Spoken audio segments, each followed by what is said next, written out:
Although you can tell from my accent, I'm not originally Canadian. I've been Canadian now for 35 years.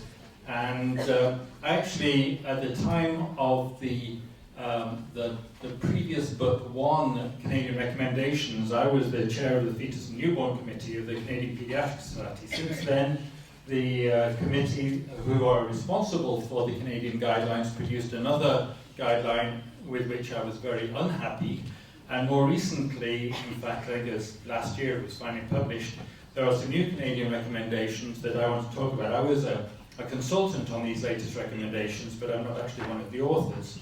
And there are a number of questions that, sort of philosophic questions that go behind writing such guidelines in terms of whether, what is a good outcome? Is survival enough, or is there other outcomes which are important? Which of the outcomes are important enough to be used in decision making, and which ones can we predict? And finally, of course, who decides, not just who decides which babies should be resuscitated, but who decides which outcomes are actually important? So in fact, in Canada, we don't have any specific guidelines for decision making in hypoplastic left heart syndrome, congenital diaphragmatic hernia, acute myeloid leukemia, traumatic brain injury, in fact, for anything else other than extreme prematurity, which is a bit weird. Why do we actually have to have guidelines for extreme premiums that we don't have for anything else? In fact, withholding life-sustaining interventions for some of our babies, we actually do it at outcomes which are not really very poor compared to many other situations. So there is not an official guideline, but there's a guidance from the American College of Surgeons which say that, yes, if you're in cardiac arrest after trauma, there's only 3% survival. And the 3% survival is associated with very poor long-term outcomes and function. But nevertheless, you should still give it a go. Except if your patient is decapitated, in rigor mortis, or decomposing. In those circumstances, you can actually say it's probably too late. And we're actually making these decisions based on very uncertain information. In my hospital, when the mother's admitted in threatened preterm labour, the resident goes to see the mother. It'll be in your place, it'll be probably the SHO, and he'll say, how many weeks are you, Mum? And so she'll say, I'm 23 and 4. So you write down 23 and 4, and from that time on, she's 23 and 4. It might not actually be true. They make mistakes. And even when they don't, even when there's been no mistake made, they're usually wrong. Let me explain what I mean by that. Because most babies who are labelled as being 23 weeks and 4 days are not 23 weeks and 4 days. Now, 95% of them, if they had a good quality ultrasound between 10 and 12 weeks of gestation, 95% of them are actually between 22 and 6 and 24 and 2. So it's actually 95% confidence intervals for a good quality ultrasound between 10 and 12 weeks is 5 days. So, in fact, if you look at this graph that I just put up there, there's going to be a few of them who are actually 23 and 4, but most of them are a bit more or a bit less, or more than a bit, more or less. So there's another question of whether or not we should have gestational age limits at all. There's actually the director of Bliss, this is many years ago, made this statement: deciding on active care for preterm infants based on the number of weeks gestation is like deciding to not resuscitate a victim of a car accident because they were travelling at over 40 miles an hour. And I'll suggest to you it's actually worse than that, because we never know how fast the car is really going. So this is one of the very first babies we looked after in my unit, Sid Domenica. She was just 2 days old at this point. And her parents are one of the pair of parents that wrote the article that Annie talked about earlier in Acta Pediatrica. Called Our Child is Not Just a Gestational Age. So she was labelled as being 22 and 5, which means that she was probably, because she wasn't an IVF, probably between 22 and 0 and 23 and 3. 95% chance of that. We knew exactly how much she weighed, but we only knew that after she was born, of course. And that's what she's like a few years ago now, when we knew exactly how old she was, right? She was 2 years, 5 months old when that picture was taken. And that picture is something that was actually published as well, so I'm not breaking any professional confidences here, because this has been widely distributed. But Domenica's a gorgeous little girl, even though she does have some learning difficulties. This refers to the same paper that Neil talked about earlier, and this is within a single network, the NICHD network in the USA. So here, if we look at 22 weeks on the extreme left there, the first panel, within the same network, there are centres that never resuscitate at 22 weeks, and there are centres where 100% of the babies are resuscitated at 22 weeks. Between 0 and 100%, and they all think they're doing shared decision making. And in fact, there's a poster at this meeting from 3 people who are actually attending, which shows that these decisions actually refer to 0.003% of deliveries. Even though we spend so much time, like I am now, talking about them, it's actually a very rare thing for mothers to actually deliver at this gestation and have to be involved in this decision making. Part of the background to making the Canadian standards was the understanding also that the delivery room itself is the worst place to make a decision. Some previous statements, one of the previous iterations of the Canadian statement, suggested that if the infant was in a good condition, then it was okay, we could make the decision at that point. But in fact, when you look at, there's a number of studies now showing that the APGAR scores in babies at that gestation are an extremely poor predictor of survival. Someone mentioned earlier, I think, that they don't do cardiac massage at 24 weeks, but in fact cardiac massage isn't a good indicator of survival either. Prolonged cardiac massage probably is. And one of the studies I did, if the babies were still needing cardiac massage at 5 minutes of age, very, very, very few of them survived. And the one that did in my cohort had a significant injury. So certainly, even extensive resuscitation, if the baby responds fairly quickly, is not necessarily a good predictor of either survival or long-term outcome. The need for resuscitation has very little impact either on survival or long-term. And of course, the potential outcomes are extremely variable for any intervention. We all often talk about instituting intensive care or comfort care, and what Bill Meadow, who died recently and has been a great influence on me and on several people in this room, he's suggested in this, I'm not quite sure that American football is really the best analogy for this, but that was what he was using. But there's actually a value to a trial of therapy that we can, one of the options that we can give to parents is to institute intensive care and to reevaluate very frequently. I think in fact, in reality, that's what a lot of us do, and perhaps that's something that ought to be clearer in our counselling of parents, that a trial of therapy, even if finally it fails, is considered to be valuable by many parents. And of course the prognosis becomes much clearer as time goes on. If I just go over this a little bit, because what I want to just mention is some of the things that we say about severe disability and some of the things that we say to parents about severe disability, about how adverse the impact will be on your life, how adverse the impact will be on your couple, how terrible it will be as the impact on your family if you have a child with a serious disability.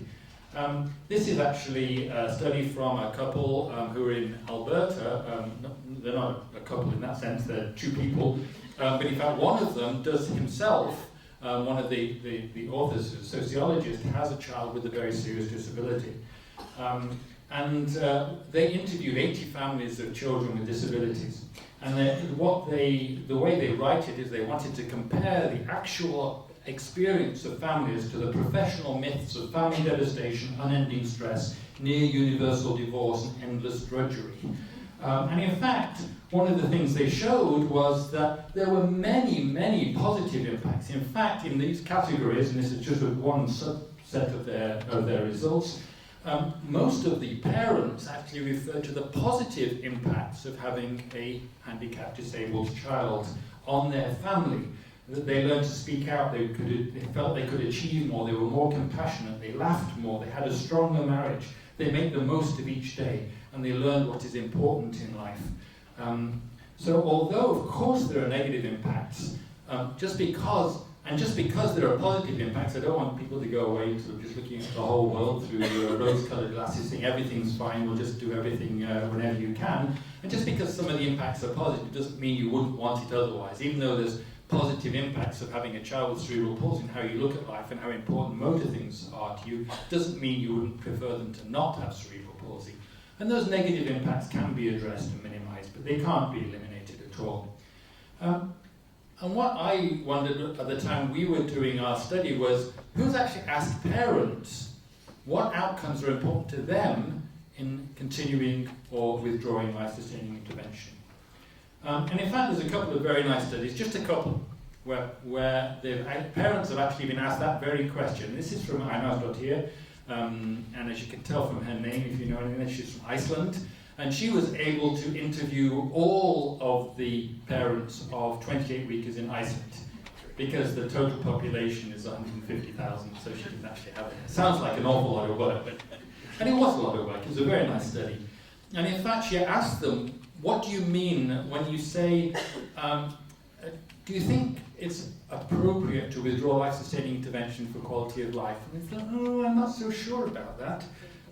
If they knew a severely disabled person, it actually really influenced their results, their answers.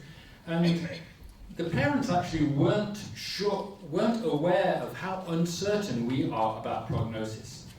It's one thing I've learnt more than anything in the last 40 years of looking after babies, is that I can't tell what's going to happen in the future.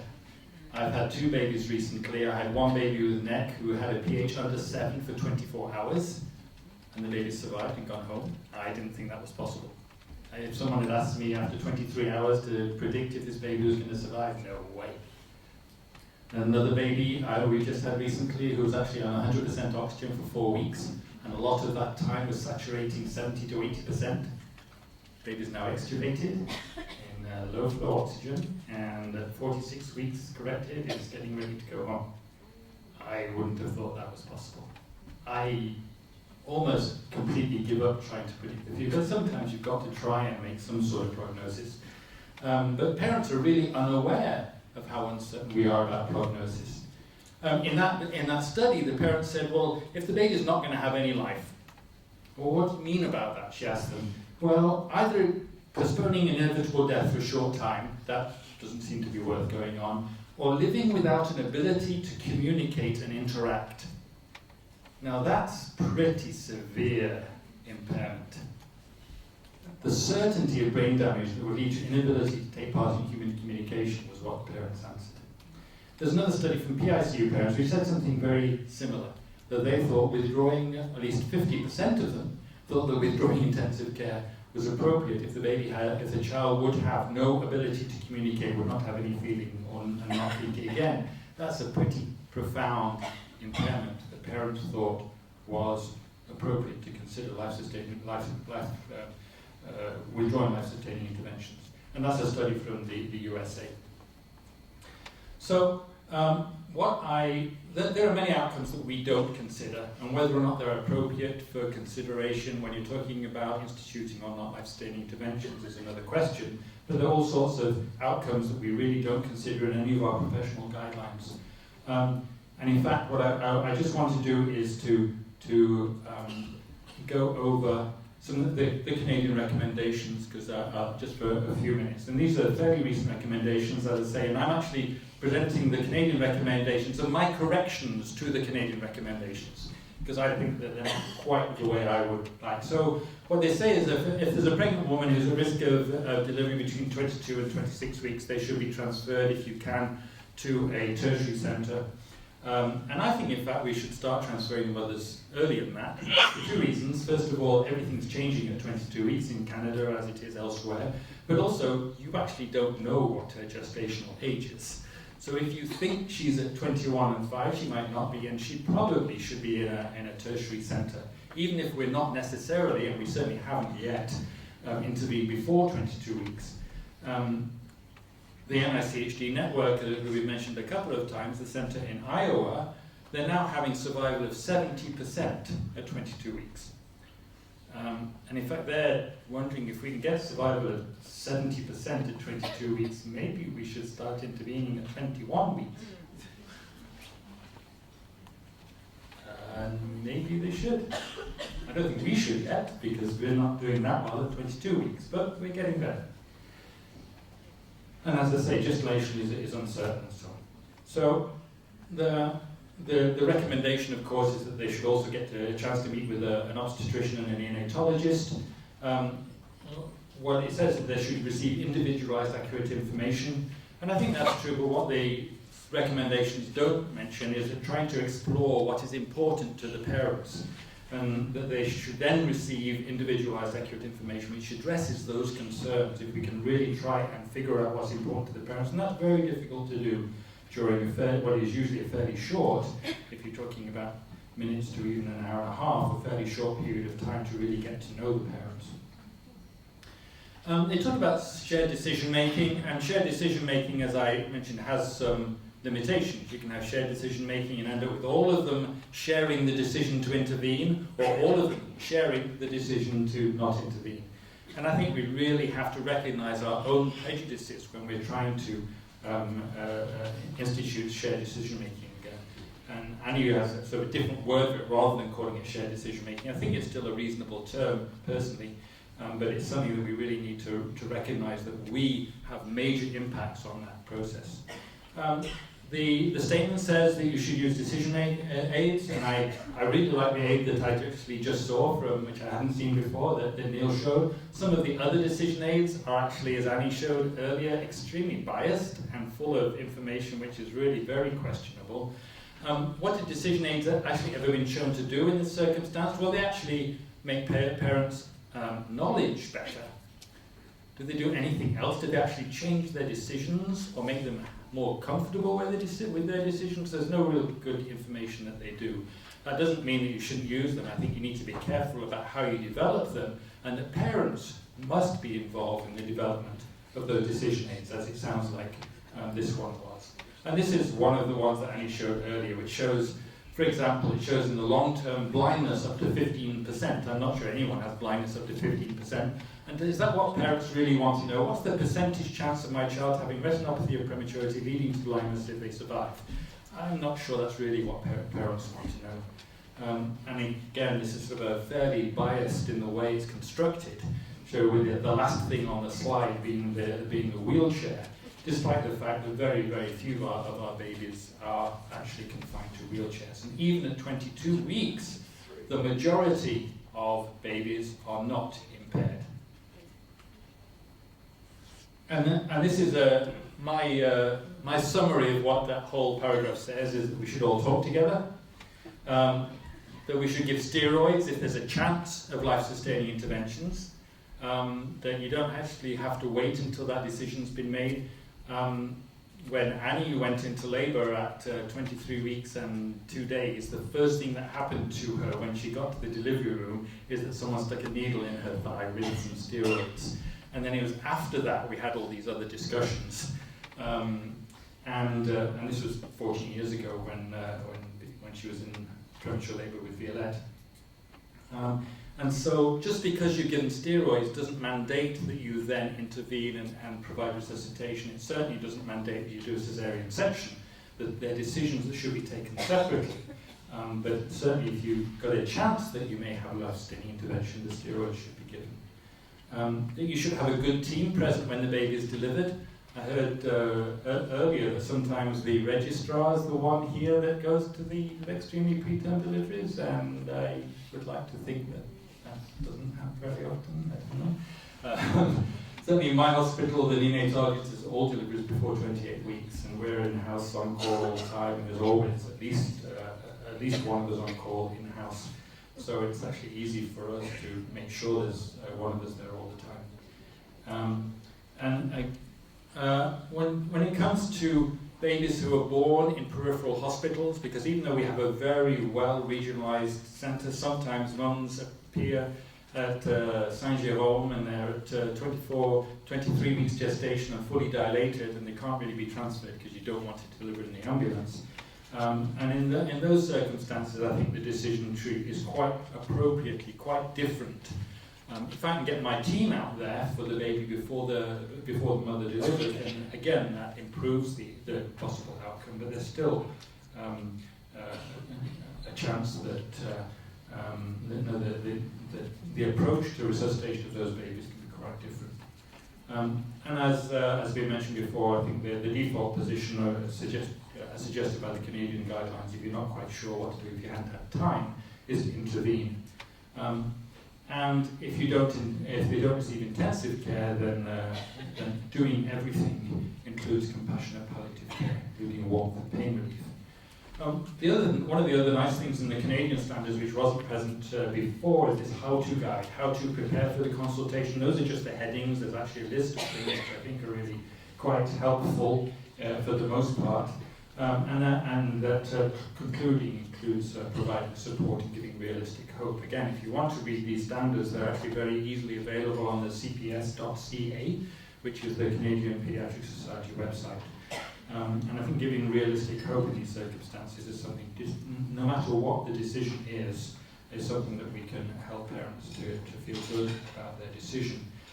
Having said that, and though I think the Canadian standards are a major improvement on what went before, what then really distressed me is the very last table in the standards. The final table is this.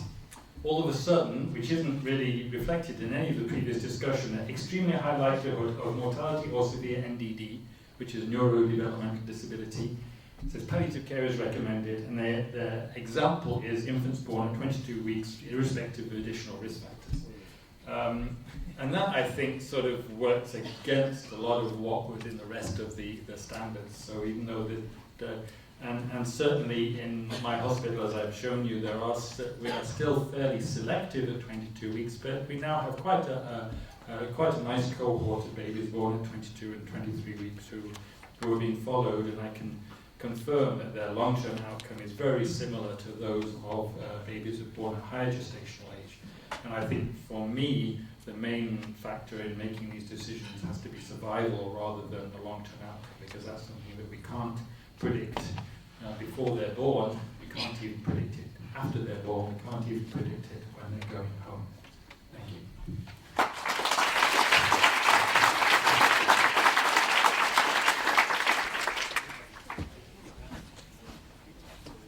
Okay, we have time for some questions for our two speakers.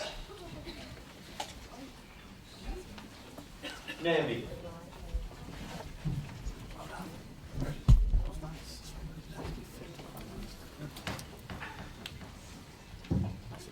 Thanks very much to both of you for a really compelling set of talks. My question is probably more for Dr. Barrington, but I would take comment from either, about this interesting way that we sort of merge parental preferences about, or parental values and beliefs about what they think makes a good life for their premature baby, and how they think having that prematurity will impact their lives, their own lives. And so I think of an example when I was training and taking care of patients with cancer, and you had a child with a new diagnosis of leukemia. The team would sit down with the family and say, we need to tell you what your life is going to be like with a child getting chemotherapy. And up front, we're going to tell you is that our advice is that one of you quits your job to be a full-time care provider to this child, and the other is that you get rid of the family dog. And they didn't follow that with, so you might want to think about whether or not you really want to do this chemotherapy, right? And you could argue about whether that's a perfect example, but it's not that those things aren't relevant for parents to think about, but I'm curious about what you guys think of the salience we place on the impact on family life of these kids when we don't allow that in other aspects of pediatric ethical decision making.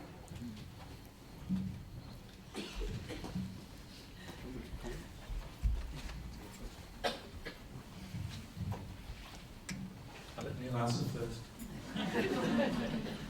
It's a very good question, and that's really one of the things that's addressed in the Nuffield document, is that whatever we say about babies who are born and are alive, they have one set of rights, and Hugo's going to tell us about exactly that transition point next. But actually, the very, very erudite committee decided that there's a moment of transition, and that transition allows you to have a choice as to what to do. Rightly or wrongly, and maybe we should revise that, but that is why I think people have taken this view at birth, and it is different. For me, you know, a child who's been involved in a big car accident, has a major head injury with bleeding, you know, is someone who I would consider perhaps for discontinuing care on the same grounds. But of course my paediatric intensive care colleagues would probably not. So it's the fact that I think well, certainly in my mind, it's the fact there is a moment of transition when the fetus, of course, has probably very little rights because it's part of the mother in law and in people's perception. It is born. That's just the opportunity you have. Yeah, that's an interesting example, Neil. I used to do PICU as well as NICU, and I remember admitting kids in meningococcal septic shock with the meningococcal septic shock survival calculator, and you'd calculate that the child had 5% chance of surviving.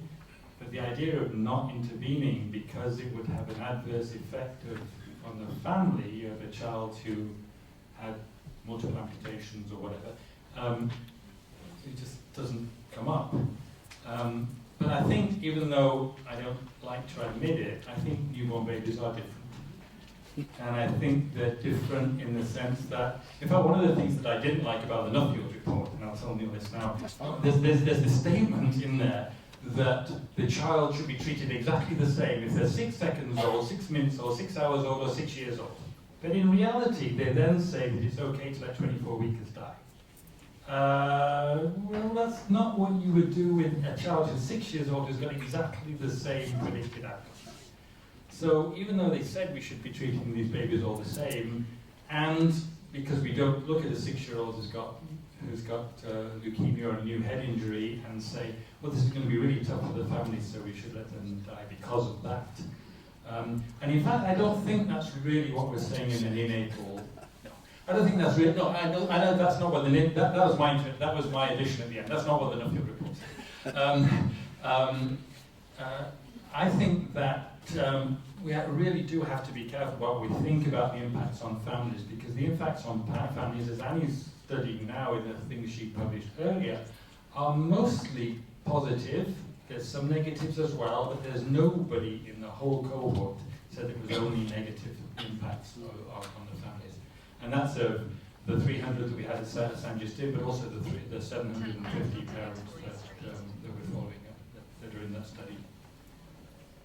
Just to put it right, it was in law the child has the same rights once he's breathing as an adult.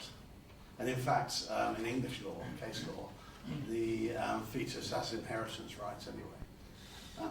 But you're right. More questions?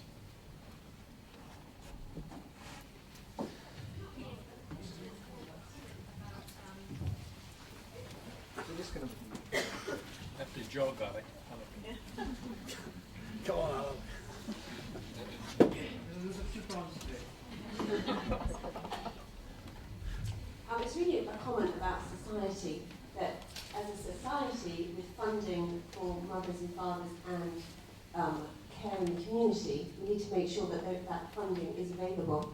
And also for when you have a premature baby, you then miss out on your maternity leave, so that when you get home you have very little maternity leave left. So I think as a society and for governments across the world, really, I guess, all the different countries, that we should be supporting the families better than we do now. We've just finished a document which has gone forward to the Department of Business and something else, which sets out the requirements for neonatal pay for mothers and fathers for babies who are admitted for more than 2 weeks to a neonatal service, and that will be added on to the end of the maternity pay and available for the father, and their employment rights when they come back will be preserved. So I think that is a major way forward.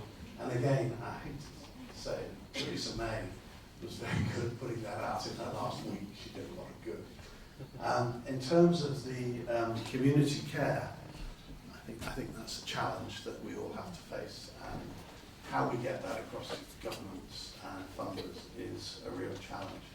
And I think we were very lucky with the neonatal review in that we had it ready just as the long-term plan funding, and there was all this billions available, and we got everything we asked for.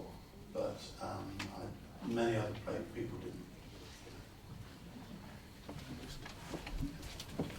Just from a more international perspective, there's certainly things you can do about that if you can get the government on side. Like in Quebec currently, a mother who's got a baby in the NICU can actually get sick leave. And then she doesn't actually start a maternity leave until the baby goes home, and then she gets a year maternity leave. And then maternity leave can be shared with the father, but not the sick leave currently. We're trying to work on that so that they can... Not both of them. Right.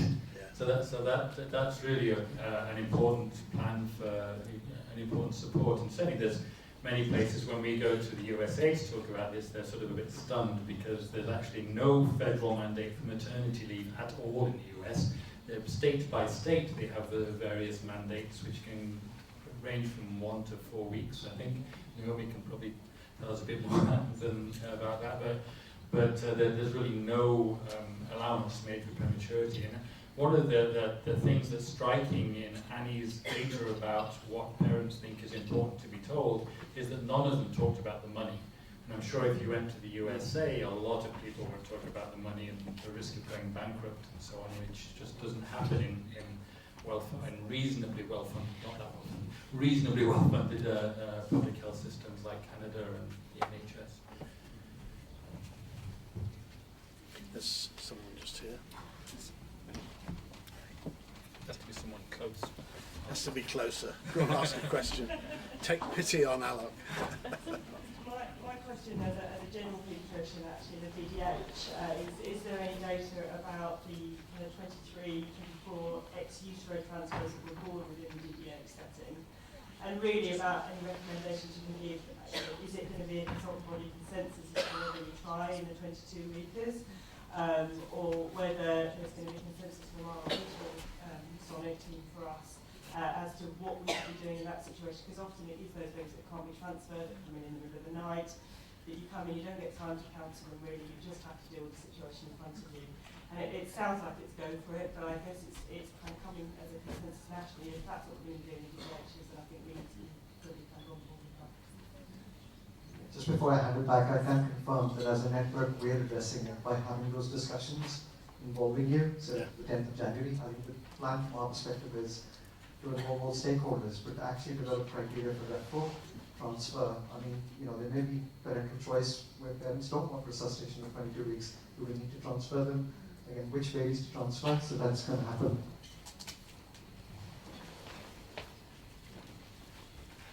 That is addressed in the document, and it is recommended that it is discussed with the local tertiary centre, and the decision as to what to do taken on. But this concept, you can't transfer somebody.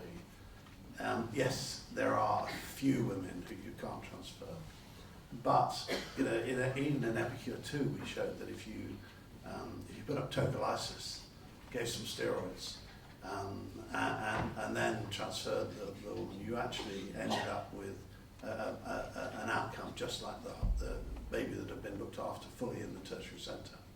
So I think sometimes we have to question whether it's our prejudices that are not allowing the woman to be transferred. And I know of stories from several areas where the obstetricians refuse to do it. And I'm hoping that this document will see the end of that, because I think that's a real travesty when that happens.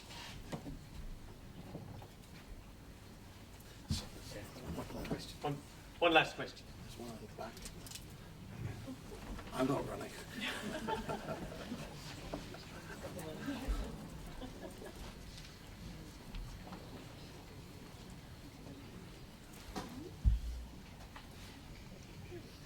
Hi, I'm really interested to understand how the battling framework for this gestation fits with the Abortion Act and the viability of the 24 weeks. And I know that's a difficult question, and I'm asking it really because historically that was such an important marker in the sand many, many years ago. So how does that fit?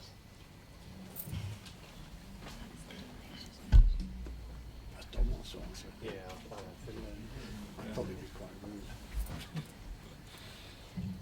And so there's a short answer and then a not so short answer. The short answer is this is about neonatal care, which is a completely separate issue from questions about termination of pregnancy done for different reasons by a different group of professionals. The slightly longer answer is that I wrote something for the conversation on exactly this question, which you can find online.